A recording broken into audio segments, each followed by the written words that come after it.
ಜೀವನದ ಸತ್ಯ ಇದು. 4 ದಿನ ದೂರ ಹೋಗಿ ನೋಡಿ, ಜನ ನಿಮ್ಮನ್ನು ಮರೆತೇ ಬಿಡುತ್ತಾರೆ. ಜೀವನವಿಡೀ ಮನುಷ್ಯ ತಾನು ಎಲ್ಲರಿಗೂ ಬೇಕಾದವನು ಅನ್ನೋ ಭ್ರಮೆಯಲ್ಲಿ ಇರ್ತಾನೆ. ನೀವು ಇದ್ದರೂ ಇಲ್ಲದಿದ್ದರೂ ಏನೂ ವ್ಯತ್ಯಾಸ ಆಗೋದಿಲ್ಲ. ನಿಮ್ಮ ಅವಶ್ಯಕತೆ ಇದ್ದಾಗ ಮಾತ್ರ ನಿಮ್ಮನ್ನು ನೆನಪಿಸಿಕೊಳ್ಳುತ್ತಾರೆ.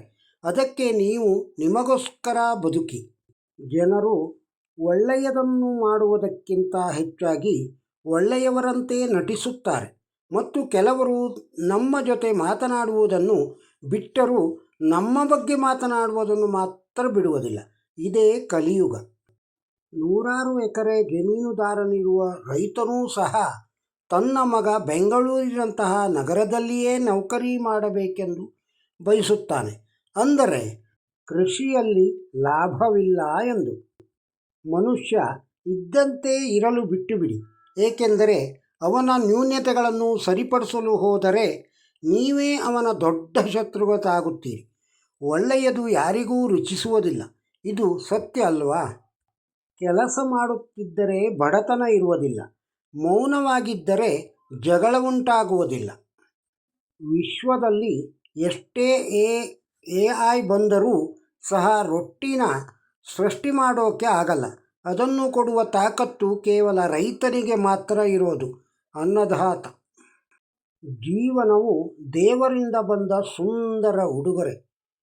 ನಿಮ್ಮ ಜೀವನದಲ್ಲಿ ಅನೇಕ ಸಮಸ್ಯೆಗಳು ಬರುತ್ತವೆ, ಆದರೆ ನೀವು ಅವುಗಳನ್ನು ನಿಮ್ಮ ನಗುವಿನೊಂದಿಗೆ ಎದುರಿಸಬೇಕು.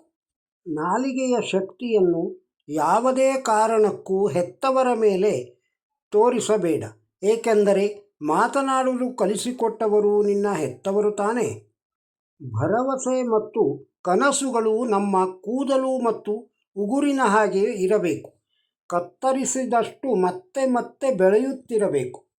ಅಗತ್ಯಕ್ಕಿಂತ ಹೆಚ್ಚಿನ ಸ್ನೇಹವಾಗಲಿ ಅಥವಾ ಪ್ರೀತಿಯೇ ಆಗಲಿ ಯಾರಿಗೂ ತೋರಿಸಬಾರದು, ಏಕೆಂದರೆ ಅದೇ ನಮ್ಮ ವ್ಯಕ್ತಿತ್ವವನ್ನು ಕೆಳಮಟ್ಟಕ್ಕೆ ತರುತ್ತದೆ. ರೈತನ ಕೈಗೆ ಅಂಟಿದ ಮಣ್ಣು, ಸೈನಿಕನ ಕೈಗೆ ಅಂಟಿದ ರಕ್ತ, ಶಿಕ್ಷಕನ ಕೈಗೆ ಅಂಟಿದ ಬಳಪದ ಧೂಳು ದೇಶದ ಇತಿಹಾಸವನ್ನೇ ಬದಲಿಸುತ್ತದೆ. ಪ್ರಾಮಾಣಿಕ ಜೀವನ ಮಾಡಿದ ವ್ಯಕ್ತಿ ಎಲ್ಲ ಸಂದರ್ಭ ಎದುರಿಸುವ ನೈತಿಕ ಶಕ್ತಿ ಹೊಂದಿರುತ್ತಾನೆ. ಅವರಿಗೆ ಗೌರವ ಮತ್ತು ನೆಮ್ಮದಿ ಮುಖ್ಯವಾಗಿರುತ್ತದೆ ಹೊರತು ಅಲ್ಪ ಸ್ವಲ್ಪ ಹಣವಾಗಲಿ ಅಥವಾ ತಾತ್ಕಾಲಿಕ ತೋರಿಕೆಯ ಅಧಿಕಾರ ಅಥವಾ ಆಡಂಬರ ಜೀವನ ಆಗಿರುವುದಿಲ್ಲ. ಕಲಿಯುಗ ಅಂತ ಸುಮ್ಮನೆ ಕರೆಯಲಿಲ್ಲ ಜನರು. ಒಳ್ಳೆಯದನ್ನು ಮಾಡುವುದಕ್ಕಿಂತ ಹೆಚ್ಚಾಗಿ ಒಳ್ಳೆಯವರಂತೆ ನಟಿಸುತ್ತಾರೆ. ಕೆಲವರು ನಮ್ಮ ಜೊತೆ ಮಾತನಾಡುವುದನ್ನು ಬಿಟ್ಟರೂ ನಮ್ಮ ಬಗ್ಗೆ ಮಾತನಾಡುವುದನ್ನು ಮಾತ್ರ ಬಿಡುವುದಿಲ್ಲ. ಯಾರಿಗೆ ತಾವಿರುವಲ್ಲೇ ಸಂತೋಷ, ಉತ್ಸಾಹ, ಕುತೂಹಲಗಳು ಇರುವುದಿಲ್ಲವೋ ಅವರು ಅದನ್ನು ಹುಡುಕಿಕೊಂಡು ಎಲ್ಲಿಗೆ ಪ್ರವಾಸಕ್ಕೆ ಹೋದರೂ ವ್ಯರ್ಥ. ಕಾಲ ಕೆಟ್ಟಿತೆಂದು ಜನರು ಹೇಳುತ್ತಾರೆ, ಆದರೆ ಕಾಲ ಕೆಡುವುದಿಲ್ಲ. ಕೆಡುವುದು ಜನರ ನಡತೆ ಮತ್ತು ಆಚಾರ ವಿಚಾರ ಮಾತ್ರ. ಮನಸ್ಸು ಬಿಚ್ಚಿ ಮಾತನಾಡಿದರೆ ಬೇಕಾದದ್ದು ಪಡೆಯಬಹುದು.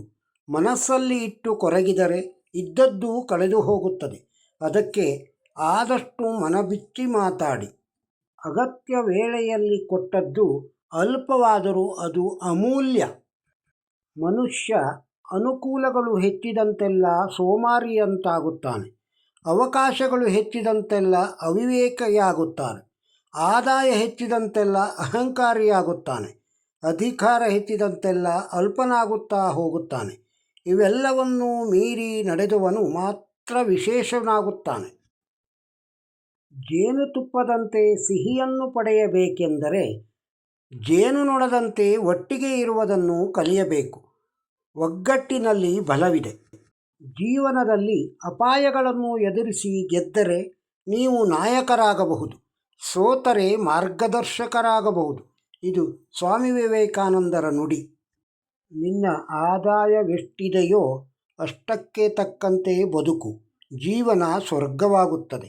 ಇನ್ನೊಬ್ಬರ ಆಡಂಬರ, ಶೋಕಿ ನೋಡಿ ಬದುಕಲು ಹೋದೆಯೋ ನರಕ ಅನ್ನುವುದು ಬೇರೆಯಲ್ಲ, ನಿನ್ನ ಜೀವನ ಅನ್ನೋದು ಬೇರೆಯಲ್ಲ. ನಿಯತ್ತು ಅನ್ನುವುದು ನಿನ್ನಲ್ಲಿದ್ದರೆ ಯಾರೇ ಕೈ ಬಿಟ್ಟರೂ ಕಾಣದ ಕೈ ಬಂದು ನಿನ್ನ ಕಾಪಾಡುತ್ತದೆ. ಕರ್ತವ್ಯದ ಕುರಿತು ಮೊದಲು ಯೋಚನೆ ಮಾಡಿ, ಹಕ್ಕುಗಳು ಆಮೇಲೆ ಬರಲಿ. ನಂಬಿಕೆ ಮರದ ಬೇರುಗಳಿದ್ದಂತೆ, ಅದು ಆಳವಾಗಿದ್ದಷ್ಟು ಬಲವಾಗಿರುತ್ತದೆ. ದಯವಿಟ್ಟು ಪ್ರತಿಯೊಬ್ಬರೂ ಗಮನಿಸಿ, ಜನರಿಗೆ ಗೌರವ ಕೊಡುವುದು ಗೊತ್ತು, ಗೌರವ ತೆಗೆಯುವುದು ಗೊತ್ತು. ಆದ್ದರಿಂದ ಗೌರವ ಕೊಟ್ಟಿರುವ ಗೌರವವನ್ನು ಉಳಿಸಿಕೊಂಡು ಹೋಗುವುದನ್ನು ಒಂದು ಕ್ಷಣವೂ ಮರೆಯದೆ ಸಮಾಜದಲ್ಲಿ ಬದುಕಬೇಕು ಅಷ್ಟೆ. ನಗುವು ಸಾವನ್ನು ಮುಂದೂಡುತ್ತದೆ. ಆದ್ದರಿಂದ ಮನುಷ್ಯ ನಗುತ್ತಾ ಇರಬೇಕು. ಅಂಗೈಯಲ್ಲಿ ಅದೃಷ್ಟ ರೇಖೆಯನ್ನು ಹುಡುಕುವ ಬದಲು ದುಡಿಯುವ ದಾರಿ ಹುಡುಕಿದರೆ ಬದುಕು ಬದಲಾಗುವುದು. ಈ ವಿಡಿಯೋದಲ್ಲಿರುವ ವಿಷಯ ನಿಮಗೆ ಇಷ್ಟವಾಗಿದ್ದರೆ ಒಂದು ಲೈಕ್ ಕೊಡಿ. ಇದನ್ನು ಇತರರಿಗೂ ಶೇರ್ ಮಾಡಿ. ನಮ್ಮ ಚಾನಲ್ಗೆ ಸಬ್ಸ್ಕ್ರೈಬ್ ಆಗದೇ ಇದ್ದರೆ ಸಬ್ಸ್ಕ್ರೈಬ್ ಆಗಿ. ನಮಸ್ಕಾರ.